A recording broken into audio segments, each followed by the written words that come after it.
Hello, good evening and welcome to Hot Edition on 3FM 92.7, coming to you live from our studio here at Adesanwe Kanda in Accra. I am Martin Asiedu-Dartey. Coming up this evening, President John Mahama petitioned to remove the Supreme Court Justice Yonny Kulendi over alleged interference in administration of justice. We'll get into the details in a bit. Also coming up, former Attorney General Godfred Dame has urged the General Legal Counsel to dismiss a complaint against him. Why? We have details for you as well. And later, Inspector General of Police Christain Tetteh Yohonu sparks debate about urging communities to build their own police stations. Is this an assertion you would agree with? We'll delve into the specifics of why he believes communities should own their own police stations. Details of all of these and more coming up. Before that, though, let's bring you the news summaries. In our summaries tonight, police personnel from Prussia Police Command have arrested 4 armed robbers, 2 of whom are alleged to be military officers. The 4 are said to have attempted a robbery at Longshine Mining Company Limited in Obohu, a suburb of Prussia. Sources told our 3 News team that 2 other suspects managed to escape arrest, leaving the police with the 2 military officers and 2 civilians in custody.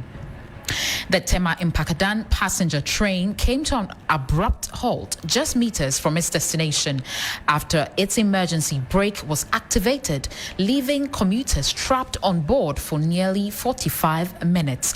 Chief Executive of the Ghana Railway Development Authority, Dr. Frederick Apor, confirmed the incident, explaining that the sudden stop was caused by the activation of the emergency brake. He noted that investigations are ongoing to determine which specific brake was triggered, but technicians have since confirmed that the train remains fully operational.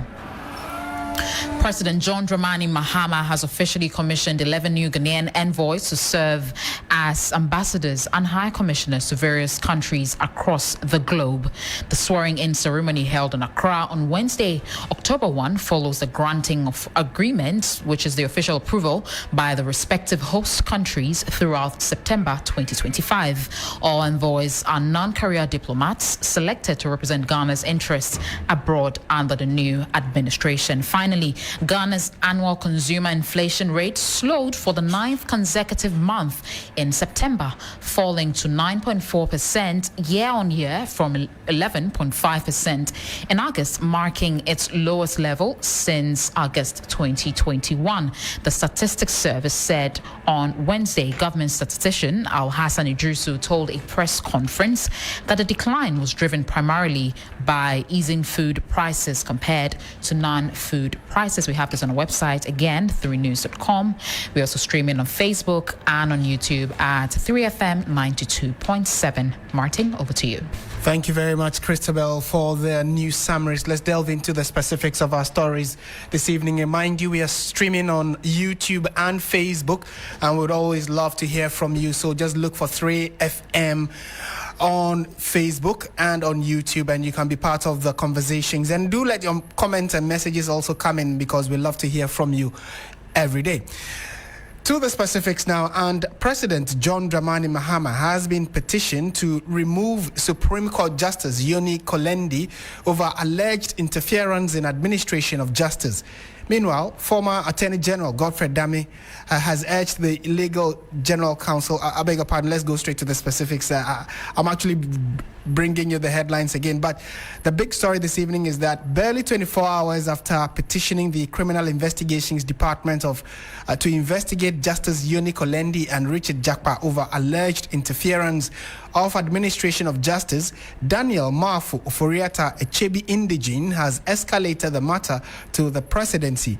This time, he's asking President John Mahama to remove Justice Yonny Kulendi as a Supreme Court justice, accusing him of improper interference with the trial involving Dr. Kesalato Forson, who is the current finance minister and at some point the minority leader in parliament, and 2 others. So what exactly has been ongoing? And also you would recall that there have been petitions and counter petitions to the CID over these 2 gentlemen. I'm talking about the former Attorney General Godfred Dame, and then also a counter petition asking for a similar action by the CID to be taken against one other. So what exactly is this back and forth? Why do we seem to have this legal tussle vis-a-vis security concerns being discussed in the media? We'll try and get some specifics into why now the president has also been roped in, because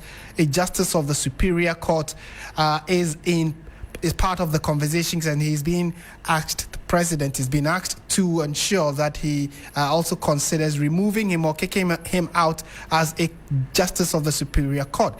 Dennis Pwaberi Wedam is with our research team here, and also producer of Ghana Tonight, and also a lawyer, respectfully, would try and walk us through what seems to be quite an entangled subject matter. Dennis, good evening. Thank you for joining us on 3FM. Always a pleasure being here, Martin.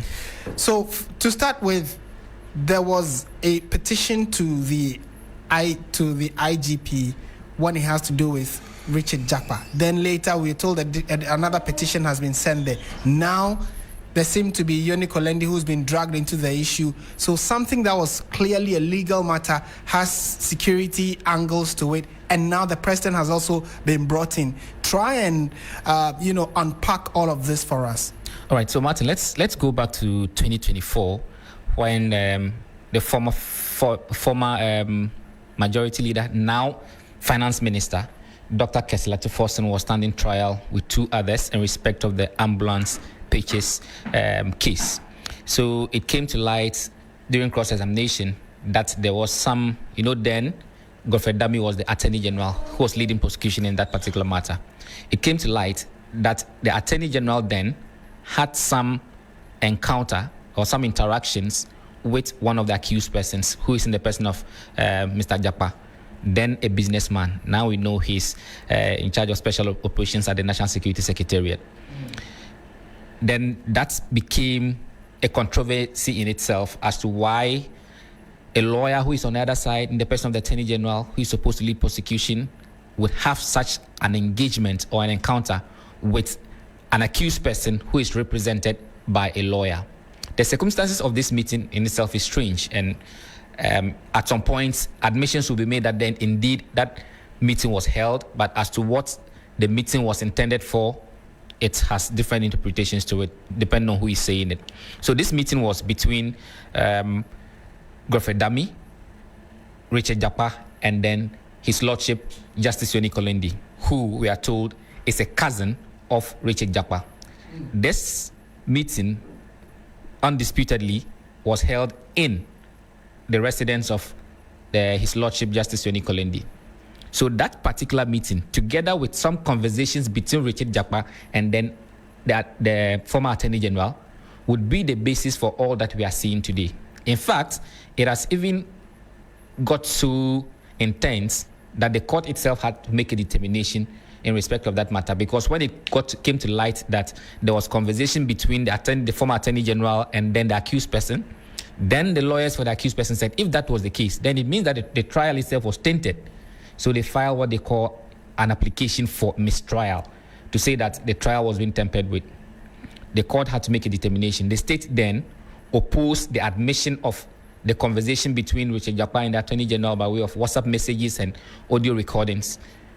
They wanted to take that out of the record so that it's not admitted into evidence. However, the court admitted that into evidence, but also rejected the application for mistrial. So what it meant is that, yes, we will look at the recordings as part of the body of evidence in the case itself. However, we will not throw away the case.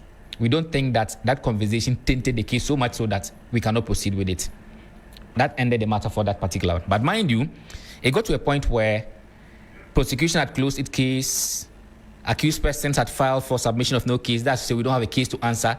And if the court had agreed with them then, it meant that the case would have ended. But the court did not agree with them.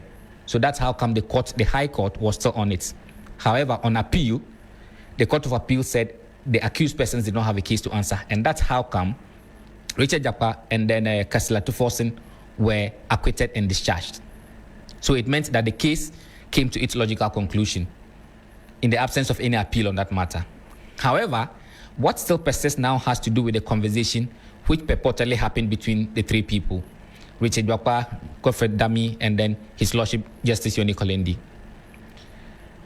We were learning just last week that Richard Dwapa goes to the CID to file a complaint that the attempt or the conversation that he had with the former Attorney General Godfred Dame was an attempt on the part of the Attorney General then to elicit favorable responses from him so that they could convict the now finance minister, who was also the first accused person in that case. He says that that conduct of the former Attorney General constitutes a crime for which the CID should look into the matter. As part of that conversation, he also did mention that at the point, Godfred Dame had suggested to him to get a fake medical excuse to submit to the court so that he would not appear on court on a certain day. That he sees amounts to fabrication of evidence, which he contends that it's criminal, for which the CID should take interest in the matter. Just a week after that, another Ghanaian citizen, at least that's how he describes himself, also files a complaint at the CID asking for an investigation into the meeting that took place between Richard Dwapa, Godfred Dame, and His Lordship Justice Yonny Kulendi. He also says that that meeting was for the Justice of the Supreme Court, Yonny Kulendi, to impress upon the Attorney General to let Richard Dwapa go because there is some family relationship, because Richard Dwapa is a cousin to Yonny Kulendi. He contends that that meeting is not appropriate in the eyes of the public, for which they have to look into it. He says that it is an attempt to obstruct justice, and for which, if it is indeed found to be true, constitutes crime. So that was the context for the CID part of it. Okay, and that is the specific issue of the meeting between Richard Dwapa, yes, and Yonny Kulendi, who is his cousin, yes, and the fact that he was a Supreme Court judge. Yes, it was, according to this petitioner, it was wrong for that to have happened when there was a live case in court. Exactly. And he even went further to impugn meaning into the meeting, to say that that meeting was purposely designed to impress upon the Attorney General to do certain things to let Mr. Richard Dwapa go. So for him, there was a crime to be looked at. That's how he petitioned the CID to also look into the matter. That was just yesterday. There are also reports that the same person has submitted a petition to the presidency now seeking the removal of His Lordship Justice Yonny Kulendi based on the same set of facts. At least that's what we are hearing. And that is so because we have not seen any official communication from the presidency indicating the receipt of that petition, knowing that these petitions, typically, they are in camera. And when we say in camera, it starts from the submission of the petition to the final determination of the matter. So within the context, it's only a purported petition which is said to have been before the president, and that it borders on this same set of facts that we had seen in the petition which has been presented to the CID. So to that extent, we are only limited in the scope of what he presented to the CID as being forming part of what possibly would be before the presidency in respect of this particular matter. So Martin, that is how the matter is panning out. The case itself has ended in court. However, there are still concerns that that particular meeting should be looked at so that if there's anyone who is found culpable of committing any crime by way of obstruction of justice in any way or form, that person should be held accountable for that. In relation to it, we know that some responses have also come out where we are told that Godfred Dame, for instance, has responded. Do we know whether it is to the petition to the CID or this is the, now that we know, a petition to the president? Right. So that is also a different forum altogether, if I may put it that way. Because while all this was happening, mind you, these two petitioners or complainants, depending on how you look at it, they put their issues before the CID. There was one other person called Daniel Kwame Ofosu-Appiah in May 2022, who also said Godfred Dame, beyond being the Attorney General, is also a legal practitioner, he's a lawyer. And to that extent, the conduct, still using the same set of facts and then the same meeting and the interaction between himself and Richard Dwapa, constitutes a professional misconduct. And as lawyers, the body which is in charge of dealing with matters of professional misconduct is the General Legal Counsel. So to that extent, he filed a complaint before the General Legal Counsel to look into matters of professional misconduct in respect of the former Attorney General. That is what we are now getting a response from the former Attorney General in respect of that particular complaint that has been made before the General Legal Counsel. What this also means is that the General Legal Counsel has received a complaint. They forwarded the complaints to the former Attorney General. These are complaints that have been made against you in respect of professional misconduct. Look at them and offer us a response. This response, we now have a copy of it, which he has responded at length to all the matters that have been raised in that complaint, including urging that the General Legal Counsel dismisses the complaint for it not having any merit. Okay. So let us get portions of that, but maybe before we come to the specific responses from the former Attorney General, let's listen to what a private legal practitioner, Martin Pebu, has been saying. Now, he spoke earlier on Ghana Tonight and said that the petitions are worth investigating to get the final outcome of the true incidents, and it clearly is an interesting position he shares. Many actually thought that he probably would have been one of those who would ask for it to be dismissed, but it looks as though he says that clearly it helps our legal jurisprudence, so it must be looked into. Let's listen to Martin Pebu now. Somebody will say luckless coincidence. Another person too will say a very well orchestrated attempt to neutralize the JAPA petition against Godfred Dame. Yes. So we would never know which one is really the gospel truth, if we may call it so. But in such is life. Sometimes you may never know the real story behind the story. So we'll take it like that. But on the face of it, since this second petition is also presented as an attempt to get accountability, then it means that we have to give the petitioner his day in investigations, yes, instead of his day in court. We don't know whether this will end up in court or not. So we say his day in investigations, right? So let it go. Sometimes, as I said, because the key thing we should be watching is this. Because often citizens don't feel empowered and some citizens are scared, and for so many other reasons, citizens generally don't like to take on persons in authority. I would say we should hasten slowly in condemning the petition. He's a citizen, that's Daniel Oforiatta, right? Let him have his day. Yes, let him have his day.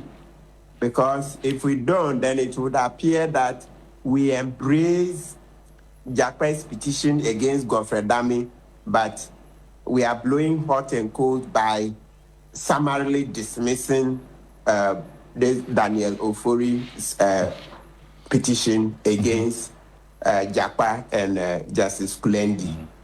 So for that reason, as I said, let's allow this one to also receive due process. Right, so that is Martin Pebu, a private legal practitioner. Dennis is still with us. So now let's look at the petition that was sent to the General Legal Counsel asking them to deal with former Attorney General Godfred Dame, and Dennis will walk us through. So what is captured in the petition to the General Legal Counsel? Is it just primarily to ask them to investigate and sack him out of the profession, that is? And what is the response he has given to that? Well, so typical complaints to the General Legal Counsel in respect of professional misconduct would ask for things including generally taking disciplinary actions against a practitioner, which may include suspension. I mean, the extreme could be your name being struck out of the role of lawyers. That means you have been debarred.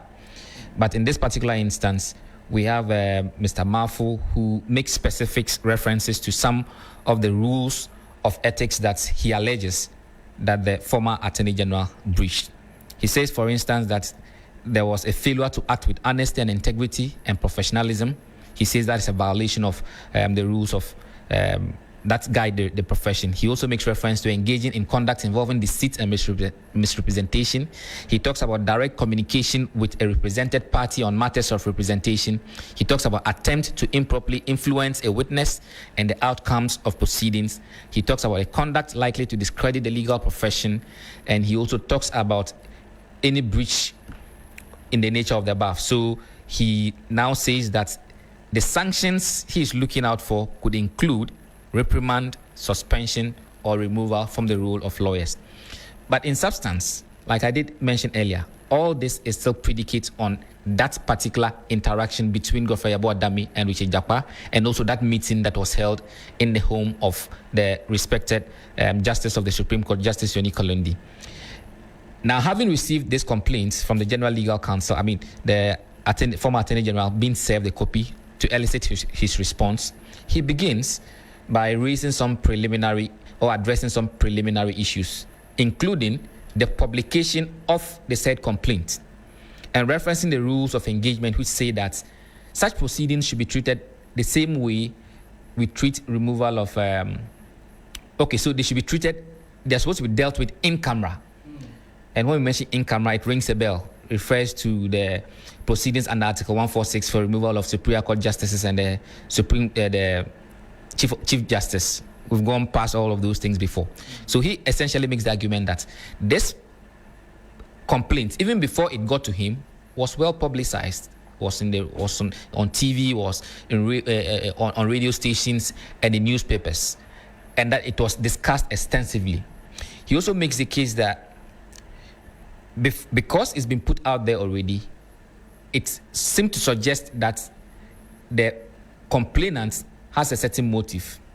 He makes the case that even when this matter itself came up, there were some political undertones. So for it to be handled in that matter, he thinks that it's a breach of this in-camera proceeding for which it has to be dismissed. He goes ahead to cite a recent Supreme Court ruling in the case of Justice Tukono, the removal of the Chief Justice, in which the Supreme Court had refused to admit some of her affidavits into evidence for reason of those affidavits having to come from an in-camera proceeding. So he's urging on the General Legal Counsel to also adopt the same law or the same rule and then dismiss this particular complaint. But he says that if they are minded to proceed, there are even more weightier matters to look at, and that he did all he's alleged to have been done. Not to say that he has done them, but granted, he did them in his line of duty as an Attorney General. And he says that as an Attorney General, there's something we call prosecutorial discretion, which simply means that the Attorney General decides what kind of charges to prefer against somebody and when and how and all of that, including some engagements that they need to have to be able to prosecute their cases well, and that they deserve to have a certain level of immunity, so that once you become an Attorney General, you know that you are immune from suits and these kind of disciplinary actions. He says that even though this is not in our laws, he cites other laws from the US, from Canada, which seem to suggest that yes, indeed, typically, there's that prosecutorial immunity. Then he goes on to address the specific matters of the allegations that have been made against him, and he answers each of them line by line, including indicating that these are even matters that the court itself had pronounced upon. And indeed, like I mentioned earlier, when this case came up for trial in that application for the mistrial, the High Court did indicate that they do not think that the interaction or engagement was to the extent of having influenced the case. That's how come that application for mistrial was dismissed, even though the exhibits by way of the WhatsApp messages were admitted into evidence. So the generality of it is that he contends, one, on the leg of even the jurisdiction of the General Legal Counsel to be able to hear a disciplinary complaint against a former Attorney General.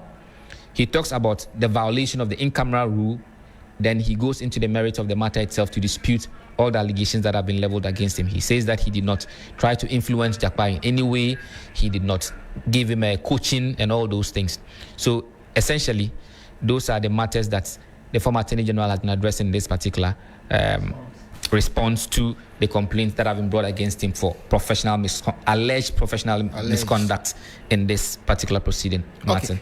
Okay. Briefly, what does the legal counsel do when they get some such responses? Is it that they write to you to get your response before they maybe convene a meeting or a committee to look into it? What really is the role of the legal counsel when it comes to whether or not a lawyer has misconducted himself and then some action needs to be taken? Well, so look at it as a disciplinary committee. A complaint is lodged against you, Martin. You are there, you have no idea. What the committee would simply do is that upon receipt of the complaint, they will write to you that maybe, for instance, Christabel has lodged a complaint against you. Find a copy of the complaint and provide us a response. Right. What we are reading is the response of the Attorney General.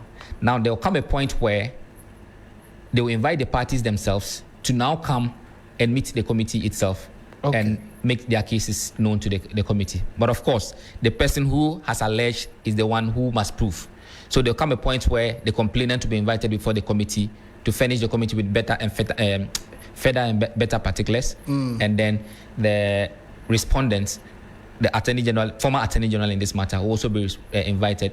In these kind of matters, you are allowed to represent yourself or to represent by yourself or by a lawyer, almost taking the same shape as a courtroom, except that this is a bit more informal as compared to the courtroom setting. Okay. So we look forward to how this is going to pan out. But this is to establish the case that this matter is live and running. Unlike the cases before the CID and which we do not still know whether or not the CID has actually started its investigations into the matter. But for this, we know for a fact it's a live matter which is up and running. Right. Dennis Puaberi-Wedam is with us and will stay with us for our next subject, which is also a very topical one. Many of you have already been sharing your thoughts on it, and we love to see what you're doing with the messages that are coming in on our Facebook page and also on our YouTube stream. So do let your messages come in and your thoughts as well, because I'm sure many of you would have heard already the DSTV back and forth between them and the Minister for Communication. Where exactly do you stand? Did we get a reduction or we got value for the same amount, which the minister is saying? And now that DSTV has decided not to speak but to release a series of statements, do you get further clarity on this? And where does this leave all of us? We'll try and, break it down further for you. Dennis is still with us. He'll help us do that. But let's go and take what exactly has happened in the last 24 to 48 hours after the minister addressed the nation on this DSTV debacle. Yes, DSTV has issued an apology and clarification regarding the frequently asked questions, FAQs, on their website, which seem to contradict the joint media statement with the Ministry of Communications, Digital Technology and Innovations. The company had earlier indicated a new promotion offering customers one package higher than what they've paid for at no extra cost, which is set to run for the next 3 months, a statement which suggested a contrast with the Minister of Communications announcement on a new DSTV pricing plan. And Dennis is still with us in the studio. Dennis, let's start from what the Minister of Communications said at the press conference. What exactly did he tell Ghanaians? Well, so the minister basically came to give an update on the committee that was put together. We know what the goal of this committee was to, among other things, arrive at a point where Ghanaians will have reduced prices for their DSTV packages. So the expectation of many, and as previously indicated by the minister himself, was a price reduction. So previously, before yesterday, he had mentioned that he himself had picked signals that the company wanted to give an offer to Ghanaians to be able to pay for their existing packages and get more value. That is to say, you would pay for, say, access, and you have the benefit of experiencing what family people experience, or pay for family and experience compact. But he had said then that he was going to reject that offer. So coming to that press conference and talking about anything that has to do with price reduction, Ghanaians were clear exactly what they expected. However, it turned out that it was exactly what the minister had said he was going to reject that was on the table. That is to say, that announcement was what they call a value enhancement package for subscribers. And like I rightly explained, you are on an existing package, you pay, and then you enjoy what those who are on a step higher enjoy. So you pay access, you enjoy family, you pay family, you enjoy. So that in itself came with a bit of controversy as to whether this really was the kind of reduction that we're talking about. But the president, I keep saying president, the minister was clear in his words that this was not a reduction. What was clear in his words when he mentioned, he talked about value, an increased value offer. Yes. Yes. Maybe before, so people can get the specifics of what the minister said, let's listen to him. Then we can pick up the conversation from there following a number of statements that DSTV themselves have released. Subscribers will get between 33% to 50% more value. The new arrangement, effective from 1st October 2025, are as follows. For those who are on the Paddy Bouquet subscription, you currently pay 59 Ghana cedis. When you pay 59 Ghana cedis, you get upgraded automatically to Access, which is valued at 99 Ghana cedis, and you get 35 more channels. This represents a 40% savings if you were to pay for the Access yourself.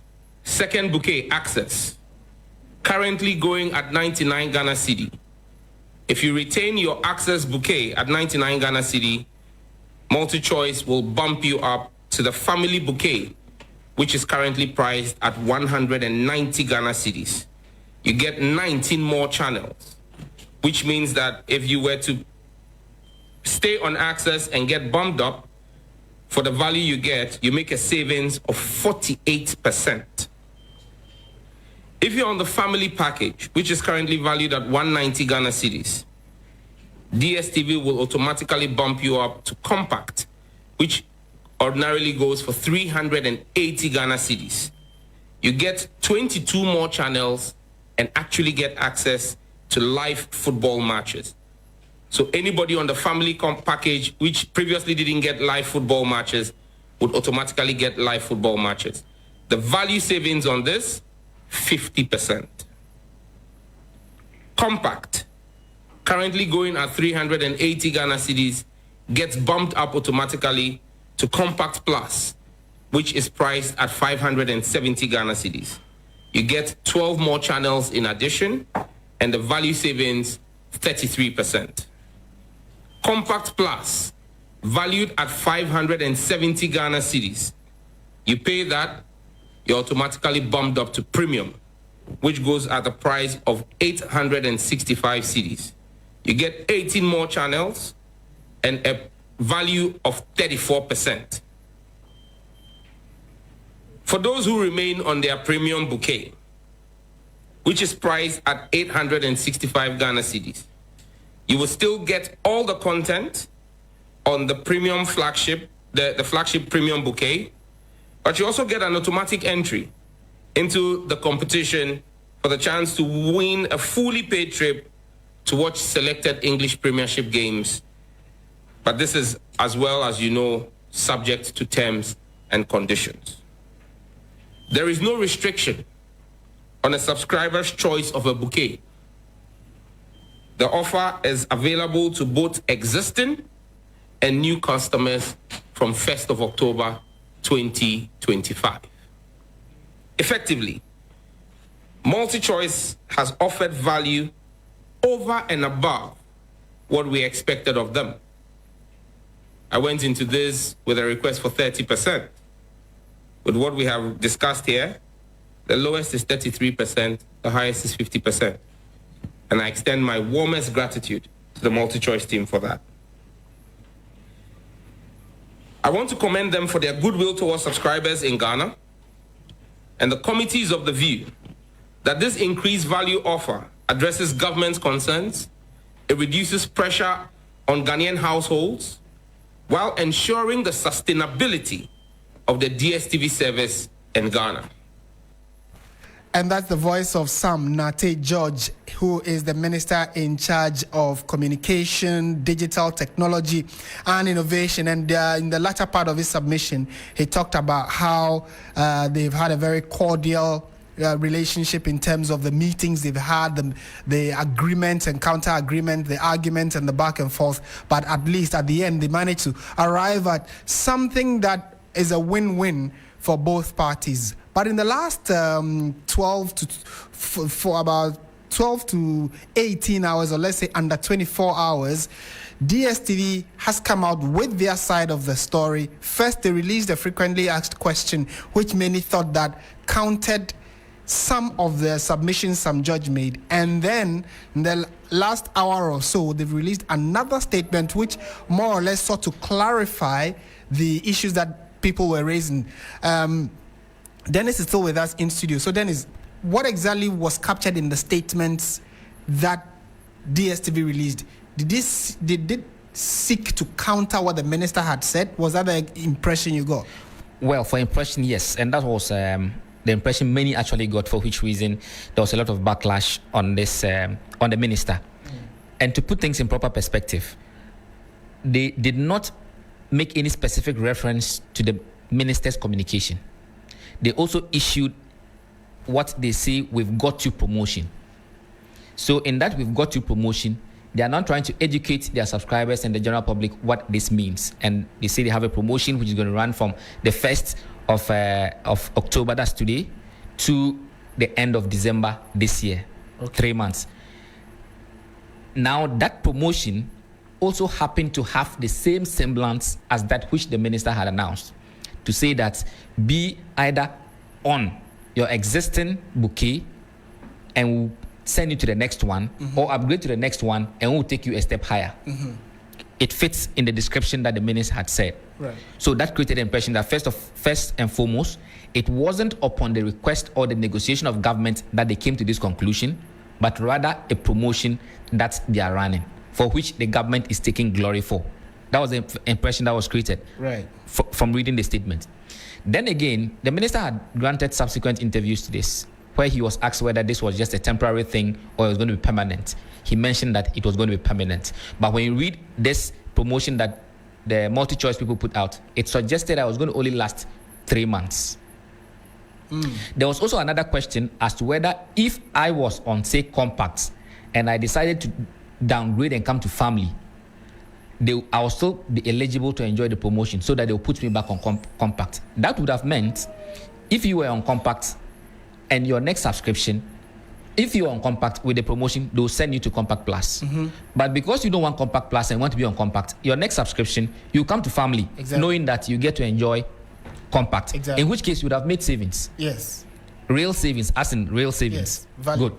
So that was addressed, and that was the understanding that many got. However, in the frequently asked questions, when multi-choice was addressing that question, and for purposes of clarity, let me read exactly what they said. So the question is, if I downgrade to lower package, will I still be able to participate in the promotion? The answer, it is advisable that a customer either stays on their current package or upgrade to be a higher package to take up the offer. That again seemed to have contradicted what many had walked away with from the minister's press conference and subsequent address. And also more so, when the minister had earlier made a categorical statement that this was what he learned that the people were going to propose. He was grateful to them, but that they were not going to take it. They were seeking to get real reduction. So when he made this announcement yesterday, was it yesterday? 2 days ago. 2 days ago, and he finished by saying that it satisfies government something, seemed to say that it is in line with what they were seeking. Many referred back to that statement and raised questions. So you see the various points where there was some sort of confusion and dispute. Yeah. So while that was ongoing, DSTV released another statement. Now that statement, I must say, is very interesting because it seemed to suggest that they were aligned with what the minister had said, except that they had agreed to the packages as the minister had announced, but that was subject to a 3-month review. 3 months will end exactly 31st December from today. Right. So it means that it will be a review, and the question of whether it continues or not will be dependent on that review. Right. And that was a position the minister also shared. We didn't get that. Oh, okay. I did, or at least depending on who. Because when he was later asked, that was a subsequent interview. He was asked whether it was a temporal thing or permanent. He mentioned it was permanent. No. He said that, and again, of course, views and understandings are different on some of these issues. But I remember, and again, you referenced subsequent interviews that the minister had. Granted, yes. Where he was asked, so does it mean that this ends after 3 months? And he said that first at that press conference, he said that this is for 3 months and that the committee that agreed on these new packages he was announcing, that committee was going to meet after 3 months to review. One. And then at the interview or the subsequent interviews that he granted, he was asked again that, so is this forever in perpetuity for 1 month? And he says, no, after the end of 3 months, the committee. So I am, or where I stand, I have perfect understanding of what he meant when he said that after 3 months, there was going to be a review. So it does not necessarily tie in with what DSTV is saying, because DSTV themselves do not do quarterly reviews like this. It is an as and when review they do, especially when like the league season is off. Yes. Then they come up with some of these promotions. So there is the understanding people have that it is a promotion DSTV does anyway. So you coming out to say that you are more or less just doing public relations for something that already exists. Do you get the argument I'm making? That I got the understanding from the minister that yes, after 3 months, there's going to be a review, unless he probably said something else or there was contrary understanding to what the minister said. Okay, so the understanding for many was that this was going to be permanent. Forever. Yes, because for regular users or subscribers of DSTV, they know that occasionally these things happen. There are even times that when your DSTV is dormant for some time, you get a call, and in their attempt to persuade you to come back, they'll tell you that, oh, you just subscribe to your existing or get something higher and we'll take you. Yes. So it's something they do as and when. And that was the reason that many were asking, is this the promotion we already know, or this is going to be forever? And if it's going to be forever, then you know it's something new. Yes. But if it's going to be as and when, then you know it's the same thing that you're already enjoying. Exactly. And that's the reason they seem to bring some kind of clarity when they released their latest statement. Let's hear from Christabel what exactly they said in that statement, which sought to clarify and then make reference to a seeming contradiction to what the minister had said. Okay. They have titled their statements as clarifications on DSTV value offerings, and it continues to say that following the recent joint press conference with the Ministry of Communications, Digital Technology and Innovations, the National Communications Authority, MultiChoice Africa and MultiChoice Ghana, we wish to clarify the frequently asked questions published on our website, which created an erroneous impression of a contradiction regarding the DSTV value offering, which is effective today, October 1. We would like to clarify as follows that 1, we fully support the joint media statement that was issued by the Honorable Minister, and implementation of same has already commenced. 2, as contained in the said joint media statement regarding the value offering, the committee will reconvene in 3 months to evaluate the impact of this initiative. This will be a periodic exercise. And 3, there is no restriction on a subscriber's choice of a bouquet. This offer is available to both existing, returning, and new customers from 1st October 2025. And they go ahead to apologize for any inconvenience the FAQs may have caused. Okay. So, yes, Dennis, maybe we should wrap up because we have other stories to come in. So maybe your final words on this and then we can conclude. Well, so basically, there still seem to be some kind of... a gray area. Not gray area per se, but mistrust in this whole communication. Remember, this is not the first time. The minister had once said something about having a meeting with DSTV and agreeing to reduce prices. DSTV released a statement to categorically say that we did not say that. Yes. We don't even know how that matter ended. Yes. Many have thought that maybe this press conference, that would have been the first things to do. Yes. But there still appears to be some rift between the government and the DSTV on this. I mean, the best way is to approach it diplomatically and resolve this once and for all, so that subscribers can also enjoy their football and other entertainment packages that are on DSTV. That's all we want, isn't it? Thank you very much. Dennis Poaberry, we're done. is with our research desk here and also producer of Ghana Tonight, helping us unpack the key issues that were carried in the statements from DSTV Ghana and their responses to what many thought was a countering or a counter argument to what the Communications Minister Sam George had said earlier. So we are happy that you are also part of this because all of this concerns you. By the way, you are the subscribers of DSTV. So what do you make of this, whether there's a reduction or otherwise, and whether you got final clarity on these statements that have been released by DSTV Ghana? Our Facebook page and our YouTube channel are there for you to express yourself, and we'll be happy to share it. This is still Hot Edition on 3FM 92.7. Let's go to security-related matters now, because the IGP has been speaking and has sparked quite some debate. What's he been saying? He, like you said, is suggesting after suggesting that communities in need of police presence should construct their own police stations. Appearing before the Public Accounts Committee on Tuesday, the police chief argued that community involvement in building stations could help address violent attacks on police facilities. His comments came in response to the recent attack on the Kukrantumi. Yes, so you're referencing the Kukrantumi police station, right, by some irate youth, right? Yeah. However, PAC chairman Abna Osei Asari challenged his position, saying such a policy would undermine the police constitutional mandates to ensure security and protect lives and property in every community across the country. Take a listen. We all have to condemn the acts of irate youth always attacking police stations. There's a community in this country where we have one police station, which is a divisional headquarters being built by government.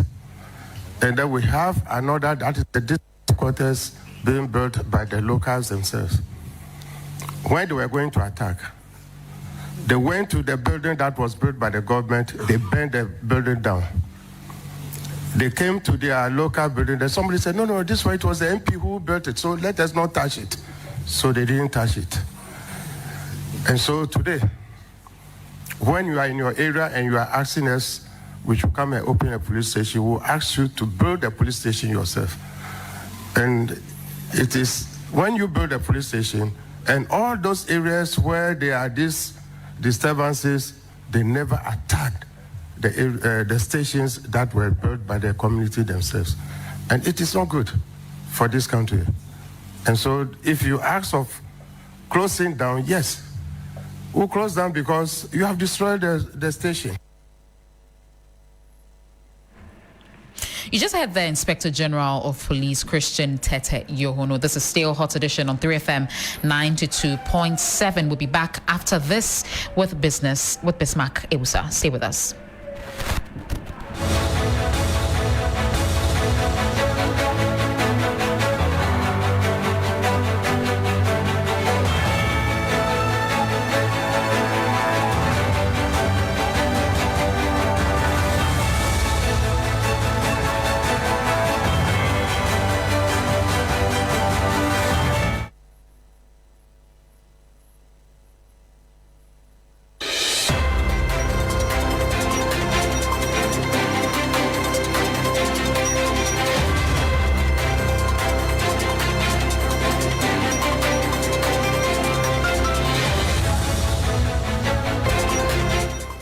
Hello, good evening and welcome to the business segment on Hot Edition on 3FM 92.7. Coming up tonight, inflation drops to 9.4% in September, marking Ghana's lowest rate since 2021 and signaling strong progress in economic stabilization drive. This headline story and others lined up for you. Please stay.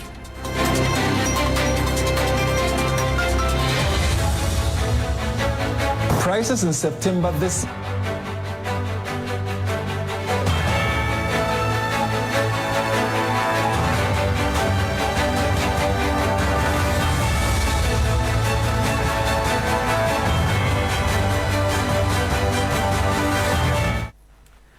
I am Bismarck. I will stand out to the details. Ghana's annual consumer inflation has decisively entered single-digit territory, dropping to 9.4% in September 2025. This brings the rate within Bank of Ghana's medium-term target band of 8% plus or minus 2, a significant milestone in the country's economic stabilization efforts.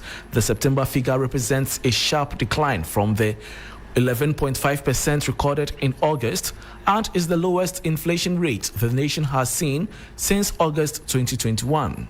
The government statistician, Dr. Alhassan Idrisu, noted that the development shows that the pressures driving inflation over the past months are declining. Prices in September this year were about 9.4% higher than in September last year on a month-on-month basis. However, if you took just the period between August 2025 and September 2025, that's just between 2 months, that's August and September, that's what we call the month-on-month, we saw prices increasing by 0.9%. The September inflation marks the 9th consecutive month of decline in inflation, and it is also the lowest we have seen since August 2021. To appreciate the scale of this progress, consider the path over the past 1 year. In December 2024, inflation was 23.8%. By August 2025, it had dropped to 11.5%. Now in September 2025, we are at 9.4%. And that was government statistician Dr. Alhassan Idrisu. Moving on, Professor Damwa Obibeko of the University of Ghana Business School says job initiatives, including the government's Ejumawura, must be strengthened to rake in the maximum impact for Ghanaians. He said this when he joined officials of the National Entrepreneurship and Innovations Program NEIP training event in Accra. There is more in the following Newsday's report. The training workshop for trainers of the Ejumawura program was organized for innovation hubs, university innovation centers, training consultants, academics, and other training partners selected across the country after a field visit to assess their facilities. The training, which is a critical part of the implementation process of the Ejumawura program, will equip training partners the requisite knowledge and modules of instruction of the curriculum of the Ejumawura program. Since its inception, the Ejumawura program under the National Entrepreneurship and Innovation Program has provided millions of cedis in seed funding, mentorship programs and business support services. Speaking to journalists in Accra, Deputy CEO Joanne Selassie Ahiawodo urged the public to see NEIP as a long-term development tool rather than a quick fix solution. We don't just want to give out money to people. We don't just want to count the numbers that we've trained to so and so number of entrepreneurs, we've trained to so and so number of businesses, we support to so and so number of businesses. That we want, at the end of the day, when we are counting, we want to count impact.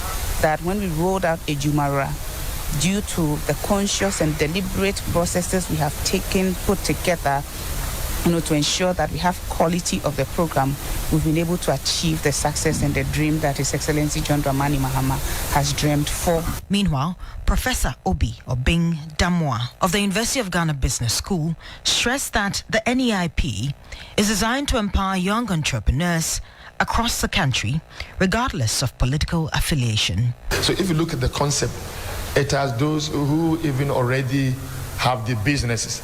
The good news is that if they can go through these principles, it's going to catapult the business from one place to the other. So this is not just mere social event. You want to come, know people. I mean, the structure has been put together professionally. Before we go, the Ghana Chamber of Telecommunications and the Digital Chamber of Ghana have announced the appointment of Sylvia Owusu-Ankoma as their new Chief Executive Officer effective October 1, 2025. With close to 2 decades of progressive leadership experience spanning Ghana's telecommunications, digital and fast-moving consumer goods sector, Sylvia combines deep industry knowledge with a proven ability to build partnerships and deliver results, which she brings on board in her new roles. Her inspiring career spans high-impact positions at leading multinational organizations, including MTN Ghana, Airtel Tigo, also known as AT Ghana, and Guinness Breweries PLC.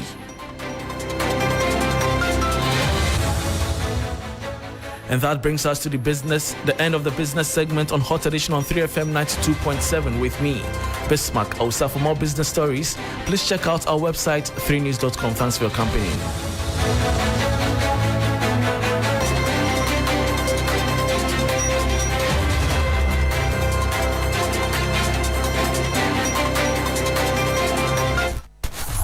Your finest tunes in sync with a soothing voice. 3 Lounge with AJ. Are you tired of the same old routine? Need a break from the stress and chaos of everyday life? Well, step into the 3 Lounge, your world of absolute relaxation and great music with yours truly, AJ Akwako Sapon. Welcome to the best mid-morning